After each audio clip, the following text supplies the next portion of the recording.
What I'd like to do is to take a step back and place Nehru on this issue within his times and look at global developments that are relevant to the non-proliferation issue broadly and to India's positions on these issues.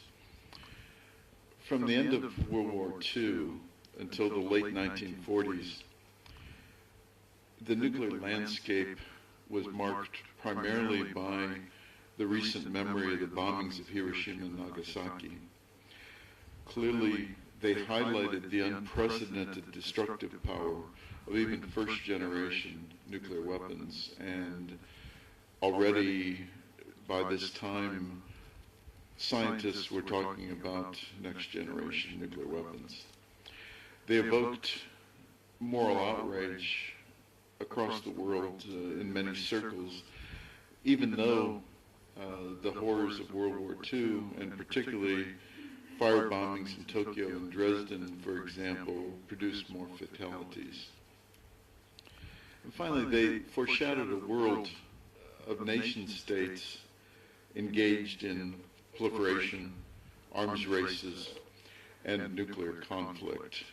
There was a sense that at the time that World War III might come within 10 years. Some believed it was certain to come within 10 years, and it would be nuclear.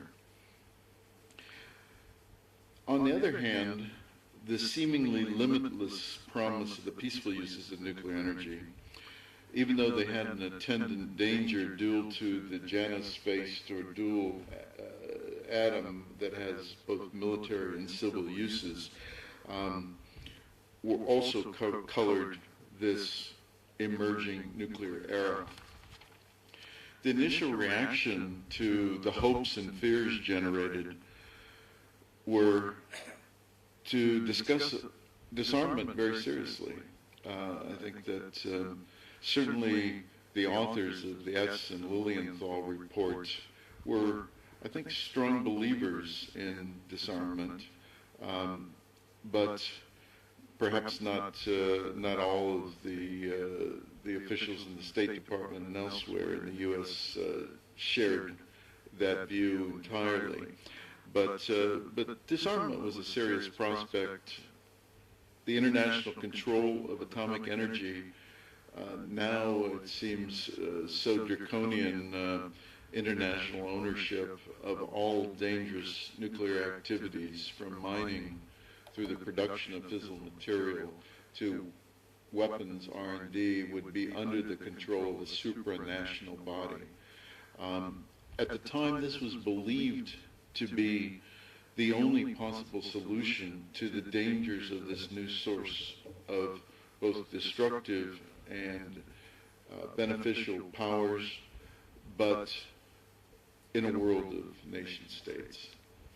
I think that whatever the beliefs at the time, it's probably the case that with the Cold War already appearing on the horizon, neither disarmament nor the international control of atomic energy had great hopes. And in fact, by the late 40s, neither seemed a realistic prospect any longer.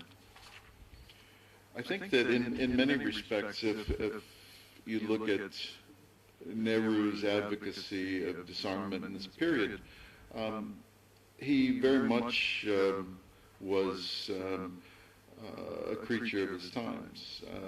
The kind of hope that he expressed, for example, in '46, tempered by a concern about possible dangers to the nation, I think was a view that was shared by many leaders, and certainly many of the scientists that engaged in atomic research at the time. He says, "I have no doubt that India will develop its scientific researches, and I hope the Indian scientists will use atomic force for constructive purposes. But if India is threatened, she will inevitably try to defend herself by all means at her disposal. I think that, again, my... Pardon me? Which year was that? 1946. 46, 6th of June. I think that, again, by the late 40s or early 50s, the issues that had dominated the early post-war discussion were already changing. Disarmament was increasingly off the table as a serious prospect. Nuclear deterrence was becoming a central feature of the bipolar U.S.-Soviet confrontation, and the arms race between the superpowers was reaching new heights. Already in the early 50s, in part because of these developments and because disarmament no longer seemed possible, there were some early efforts at more limited arms control, including calls for test moratoria and other limits, fissile material controls, which were seen as critical and actually a big feature of the Atoms for Peace proposal. Regional nuclear weapon-free zones, from originally an idea that affected things like the seabed, Antarctica, and other uninhabited areas. There was a lot of talk about where they might fall in the inhabited parts of the world, and some calls for nuclear weapon-free zones in regions around the world, including in the heart of the bipolar conflict in East Central Europe. I think also because of uncertainties at the time and limited capabilities in terms of viewing the capabilities of each side, there were calls for transparency. Eisenhower in 1955 tabled an open skies proposal that was designed to open up the Soviet Union as well as the United States to overflights. I mentioned the Atoms for Peace proposal, and this was designed to spread the peaceful uses of nuclear energy and its benefits around the world with special attention to the developing world. It was a modest proposal compared to the Baruch plan based on Acheson Lilienthal. It was designed to further international cooperation on the peaceful use of nuclear energy, while through inspections and pledges trying to ensure it wasn't misused or diverted to military programs. I think that there was, as I mentioned, an arms control element of it.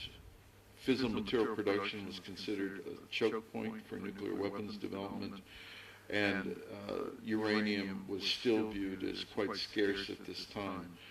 The prospect of taking and drawing down military stockpiles and making them available for peaceful uses was seen as a limited but potentially effective measure of arms control. In this context, where does Nehru stand? An advocate of universal nuclear disarmament, he yet suggested that India must be prepared for the possible need for nuclear weapons. In 1948, at the time the Atomic Energy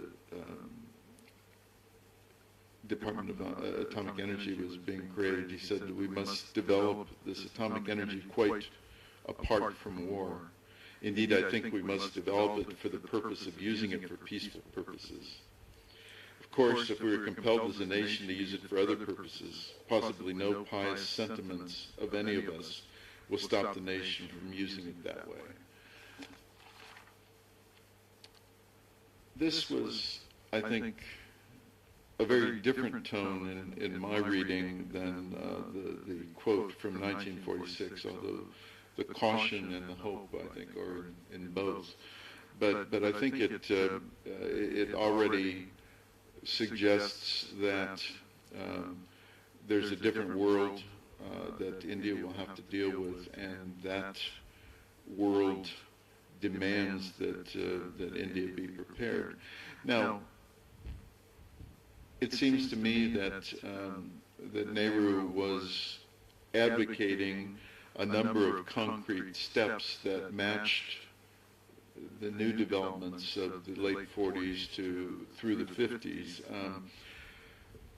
He supported peaceful uses and the bilateral cooperation agreements with the U.S., the Soviet Union, Canada, the United Kingdom, and I think it's clear that that this peaceful uses was misused, but he was an advocate of peaceful uses. He proposed a testing moratorium and limits on testing, and I think that influenced the negotiations on the LTBT, which we've seen referenced in our movie last night. I understand that he was not